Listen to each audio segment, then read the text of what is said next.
This spooky takeover kicks off in Japan with Nara Dreamland, Japan's Disneyland knockoff that turned from dream to nightmare when Tokyo Disneyland opened, forcing them to close their castle gates for good. And if you're enjoying the channel, please don't forget to like, comment, subscribe, and hit the bell. Thanks so much for the support. Now, on to the nightmare fuel.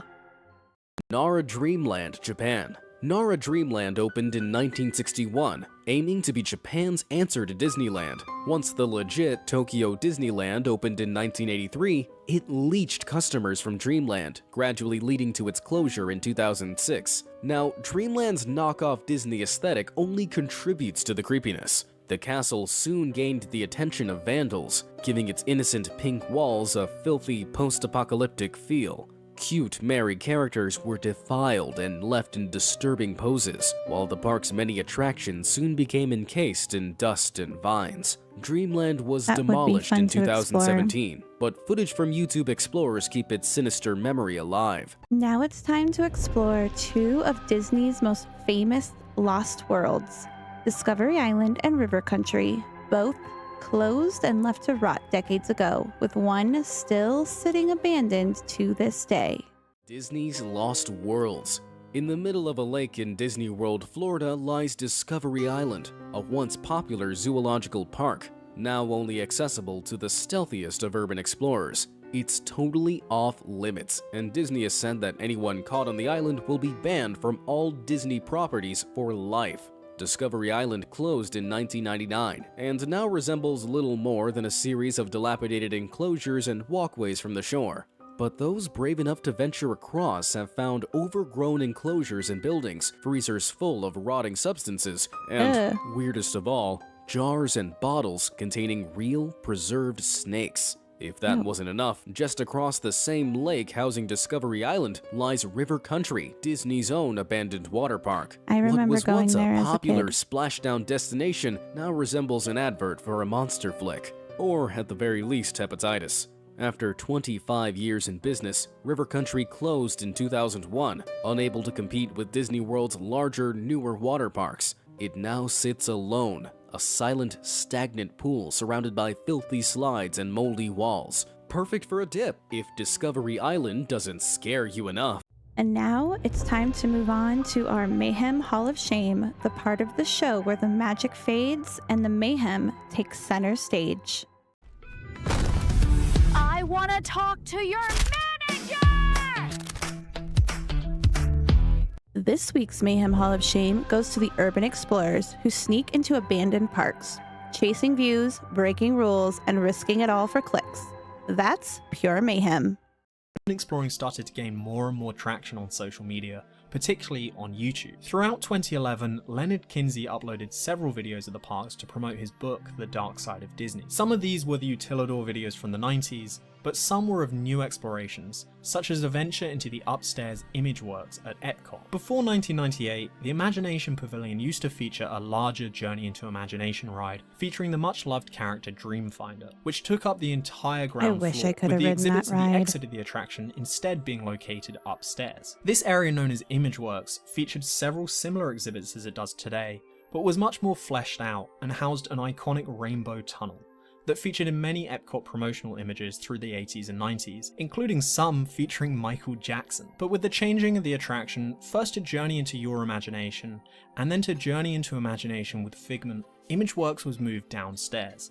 The ride was shortened, and instead of the upstairs area being repurposed, it was simply shut, with many exhibits left exactly as they were in the 90s, and the Rainbow Tunnel switched off. I have no memory was a of much this. more achievable exploring opportunity than somewhere like Discovery Island, for example, as the downstairs area of the building was open year-round, and you simply had to slip past a rope to get upstairs. And so as a result, numerous explorers went up to Imageworks around this time, making it a sort of de facto first exploring trip for many people. One of the many explorers of Imageworks was YouTuber Adam the Woo, who released a video of the area in 2011 and continued to explore other areas of Walt Disney World after that. Sometime in the years following, the area was finally repurposed as a DVC rest area, with seating and phone charging stations installed in the landing area and walls blocking off deeper parts of the floor. But Imageworks wasn't the end of it for Disney urban exploring. Several years after Shane Perez's blog post and the home videos of Leonard Kinsey and Hoot and Chief, YouTube was now the home to many videos from dozens of explorers, and this was only the beginning. Throughout the early 2010s,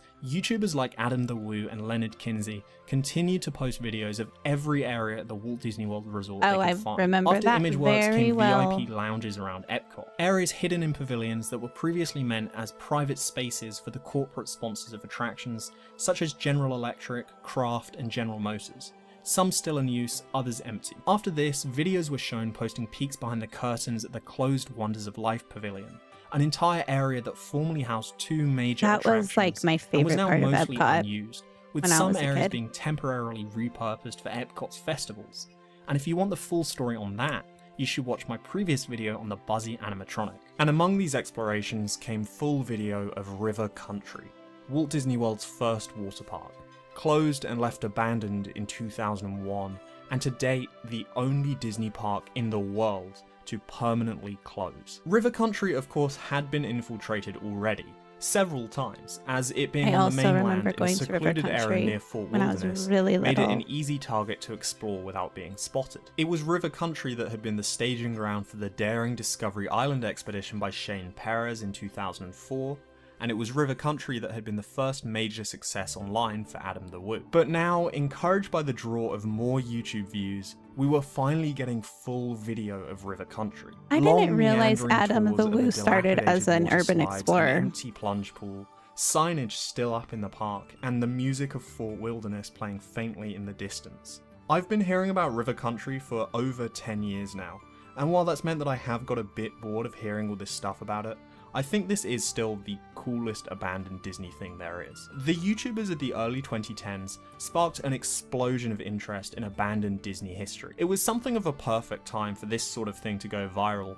considering this era was full of abandoned, haunted, kid stuff, creepypastas and the like. This content got a whole generation of Disney fans absolutely hooked on lost and forgotten Disney history like never before. I'd even go as far as to say that entire YouTube channels, many of whom are the largest Disney content creators on the platform today, owe much of their initial success to this urban exploring craze of the 2010s. Disney urban exploring was now in full swing, propelled by YouTube and the thirst for more content, constantly bigger and better and more outlandish.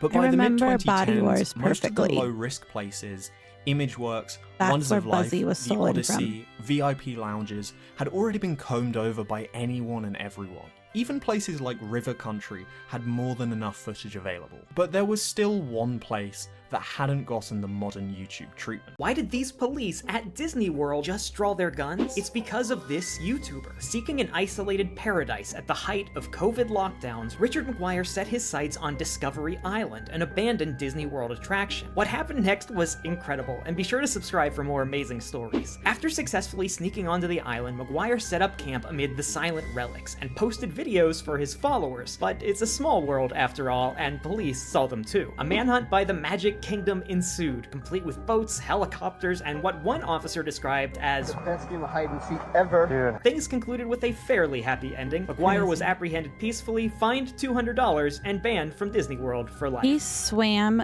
to Discovery Island and off of Discovery Island. There are so many gators in that water, like, absolutely not. Also, there is a documentary called Stolen Kingdom, and it covers all the urban exploring as well as the Buzzy disappearance, and I can't find it anywhere. I don't think it's available for streaming yet, but I really want to see it.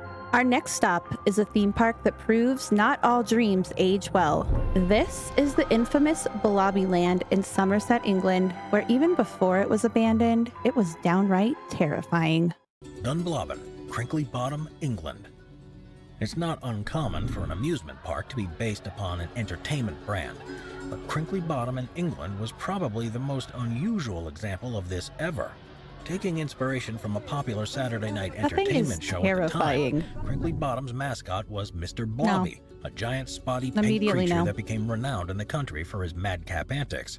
3 parks were actually opened in the 1990s, with the biggest being located in Somerset. Dunblobben, a recreation of Mr. Blobby's house, became one of the focal aspects of the park, but due to lack of interest, the funding was pulled less than a year after opening, and the park removed all references to the character. As for his home, it was sealed off and forgotten about until the 2000s, when a group of urban explorers rediscovered it. It didn't matter that it had fallen into such a state of disrepair, and as such, a nostalgic link to the 90s. What remained of Dunblobben became a site for illegal raves and parties, and the polystyrene toilet was even removed and placed on display in an art gallery. For fear of injuries and lack of control over what was happening there, the landowner was eventually forced to demolish the entire site. And sadly, Dunblobben was Not removed gonna for lie, good. I probably would have partied there as a teenager, because what a mix of horror and 90s nostalgia. Next, there's Six Flags New Orleans, a park left frozen in time after Hurricane Katrina. What's left is a haunting reminder of how quickly nature can reclaim a magical place once filled with laughter. Six Flags New Orleans. New Orleans' version of the famous chain began life in 2000 under the name Jazzland, aiming to be centered around New Orleans heritage. Jazzland was bought out by Six Flags in 2002 and was I wanna go popular to with New Orleans locals so and bad. visitors alike. That is, until total disaster struck in the form of Hurricane Katrina in 2005. The park was under 7 feet Wow, of that's brackish crazy. water for over a month, which damaged its rides and infrastructure there was beyond gators repair. in there, too. Many of its rides have now been removed, but the park retains a mixture of gloominess and a certain excitement due to the fact that alligators now live among the Yep. remnants of its water Oh, rides. no. The park does see some human footfall, though. It's been used in the filming of Dawn of the Planet of the Apes, Jurassic That's World, kinda and cool. other movies, and is popular among the many brave urban explorers of YouTube. Now, we're heading off the rails, straight into a place that feels like a dream, or maybe more like a nightmare. Weirdest thing. Come along and laugh with me at this crazy comedy. The eerie, forgotten corners of Disney parks look like something you were never meant to see. Welcome to the Disney Parks Backrooms. Strange, empty spaces where the magic fades and the nostalgia turns haunting. I have made videos on liminal places before in the past, specifically at the Disney parks. This Now, kind these of liminal stuff places could be fascinates me, indoors or and outdoors. it's They just had to give so off cool, a I sense think. of liminality. A liminal space being, for those of you who don't know, empty or abandoned places that appear eerie, forlorn, and often surreal. Now that doesn't necessarily mean that they're scary. Sometimes they can give you a weird, warm, fuzzy feeling, sometimes nostalgia, but they are off-putting very, very slightly. Places like these exist at the Disney parks. We've talked about it before. Epcot was home previously to a lot of these liminal spaces, but I wanted to talk specifically about the subsection of liminal spaces that the Backrooms fall into today. The Backrooms is an indoor liminal space that stretches out for millions and millions, potentially an infinite watched some amount of these miles online, and in they're every super direction. spooky, Once you're but in the fun. Backrooms, you're probably not going to get out. At least that would be the case if the Backrooms were real. They are a fictional place. The picture itself is real, but it's since gained a sort of mythos.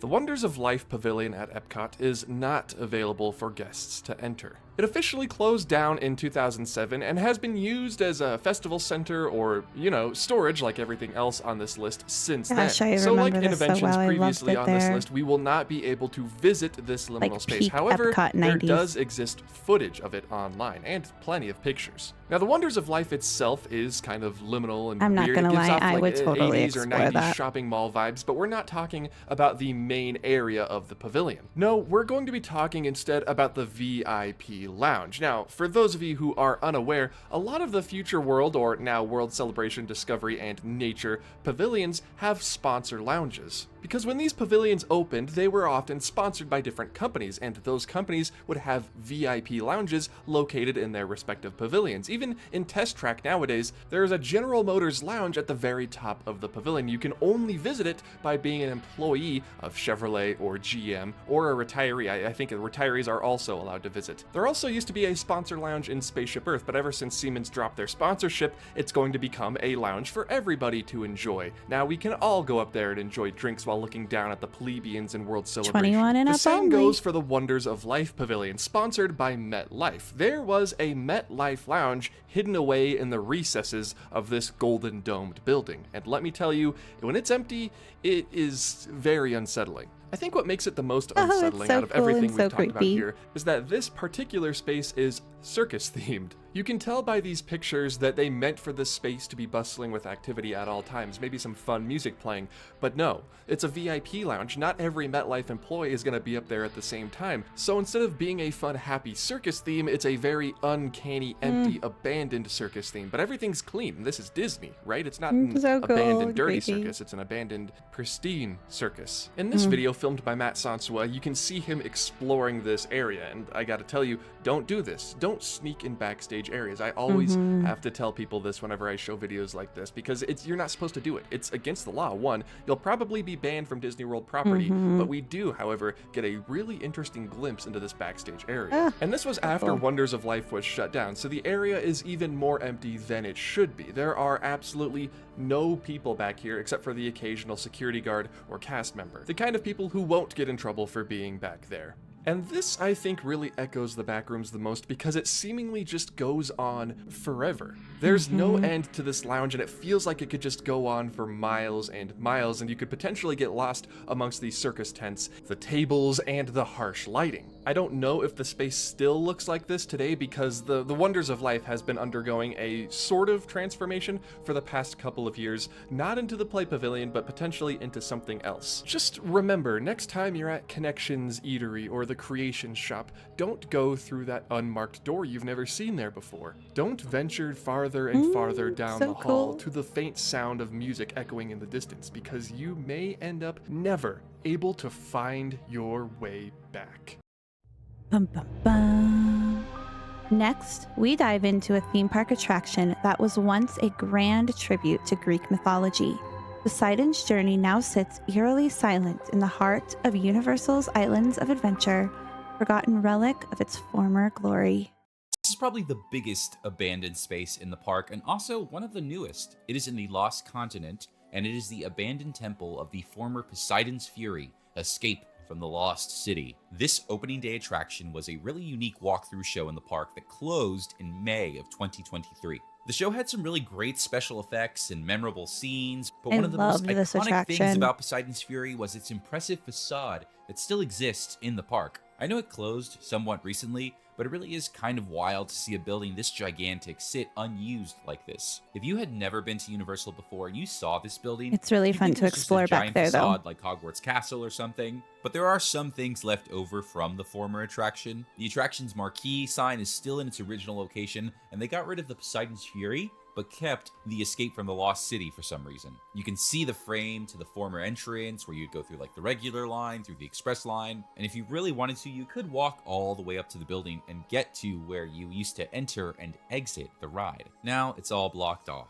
Kind of a fun history Easter egg is that the gift shop next to the Poseidon's Fury building is called Treasures of Poseidon, and it actually has the first version of Poseidon. Before the show changed to like the most recent version that we know with like Taylor, the tour guide and stuff like that, it actually used to feature Poseidon as the villain. And this is what he looked like in the first version of the show. A lot of references to what used to be here with Poseidon's Fury, but unfortunately for us, the temple has been sealed for good.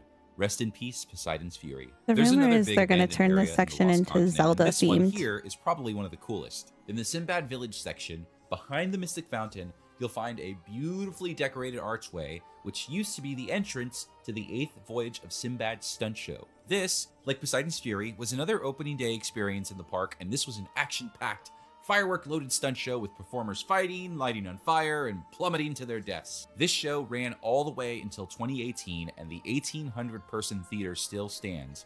What's really cool about this one is you can walk all the way up to the entrance My of the son and theater I discovered see you the could big do this stage last has been time we were abandoned. there, It's just like and we sitting thought there. it was the You don't coolest get thing that ever very that it's often just where sitting an there. abandoned ride or show is so easily accessible from the park and everything is still there. And sometimes- this is actually where they put the extended queue for Hagrid's motorbike adventure. So when the line gets so long and it stretches out of the queue for Hagrid's, this is where they put people. But apart from that, like in the afternoon, later in the day, this area actually ends up being a really, really quiet area, very peaceful. I think that eventually They didn't have Sinbad, that second Poseidon, rope when and we were really there. all of They the only Lost had that Continent first will rope. go away. So before it does, go check out this area one last time and see what remains of Sinbad's final voyage. We began and end this episode in Japan and head to a forgotten place straight out of nightmares.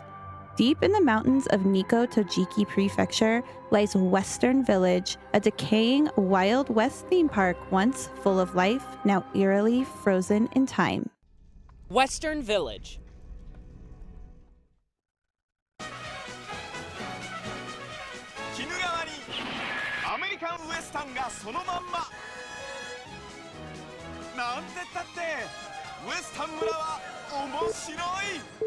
Kenichi Ominami is a clear example that the most important thing in life is not to make money, but to make your dreams come true. And that is why Ominami created Western Village in 1970, as a family ranch where guests could go horse riding, lasso practice, go fishing in a fish pond, and many more activities, all in the style of the Old West. Over time, the park started to grow. They acquired more horses, built more attractions, and hired more staff, including performers for live shows. The park was an instant success, bringing 1 million guests per year, but Ominami's ambition was immense, and he wanted more, so he decided to expand the park. So in 1995, he wanted to bring the beautiful landscapes of South Dakota into the park after watching the film Dancing with Wolves. To do this, he decided to create a 1/3 scale replica of Mount Rushmore that cost $27 million. He also added animatronics to the attractions. There was a John Wayne animatronic, a canteen full of robotic cowboys, and a haunted house that included a Grim Reaper dressed as a dentist. A train system and a Mexico-themed land were also added. In 2007, the park grew, but so did its debts, and with the opening of Tokyo Disneyland and Tokyo Disney Sea, fewer and fewer people were visiting the parks, so Western Village declared bankruptcy and had to close. Now the park is completely abandoned. Inside the cantina, the robots remain, rotting away with the pass of time. John Wayne's animatronic is still at the park, but it is practically destroyed. Now, the thought of entering a haunted house attraction is scary itself. Now imagine entering an abandoned one. Inside you can find many creepy mannequins and props and even a creepy lady half buried in stone. The interior of the Mount Rushmore replica is also completely abandoned, dark, and terrifying. On the first floor of the room, there are several teddy bears in various poses and disguises interacting with props. Some of them are in good condition, others not so lucky. Then on the next floor is what used to be called the People's Game Center, but sadly there were no games left, just a lot of dark, empty spaces.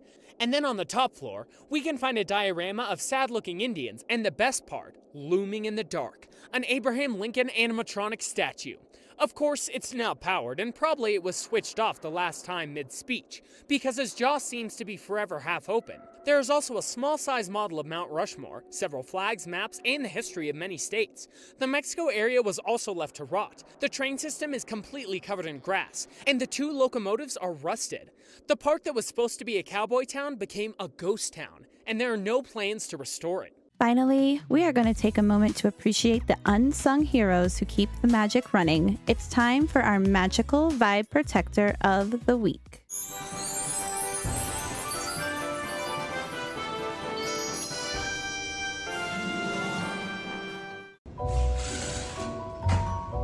Hi, my name is Joe, and I'm an attraction mechanics here at the Haunted Mansion.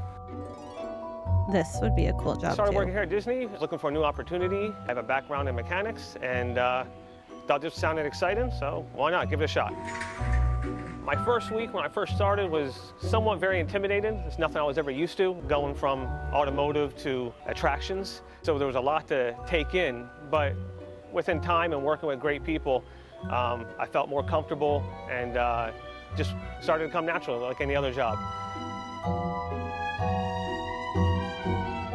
Working third shift here at the Magic Kingdom can be very hectic and quiet all at the same time. There's a lot of responsibilities and duties that we all have here to ensure that everything is operational come morning. Okay, that would As we be do our cool. preventive maintenance at night, we ensure that reliability is there on every single vehicle and to have an enjoyable experience on the attraction itself.